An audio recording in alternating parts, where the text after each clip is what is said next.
சிறுவயதில் ஹனுமான் ஒரு சக்தி வாய்ந்த சுறுசுறுப்பான குழந்தை.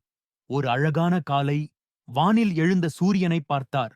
அது ஒரு பொன்னிறக் கனியாக மாம்பழம் போல தெரிந்தது. அதை சாப்பிடலாமே என்று நினைத்த ஹனுமான் வானத்தில் உயரமாக பாய்ந்தார். சூரியனை விழுங்க முயன்றார். இதை பார்த்த தேவர்கள் அச்சமடைந்தார்கள். ஹனுமான் சூரியனை விழுங்கினால் உலகம் இருண்டு போய்விடும். இந்திரன், வானத்தின் அரசன், தனது வஜ்ராயுதத்தால் ஹனுமனை தாக்கினார். ஹனுமான் பூமியில் விழுந்து அச்சமின்றி விழுந்தார்.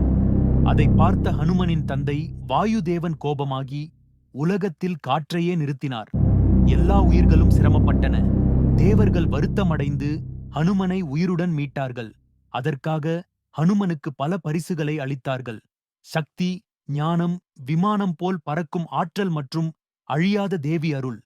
அவ்வாறே ஹனுமன் ஒரு வீரனாக மட்டுமல்ல, பக்தியிலும் பெரியவராக ஆனார். பின்னாளில் ராமனின் மிகப்பெரிய பக்தராக ராமாயணத்தில் மிக முக்கிய பாத்திரம் வகித்தார்.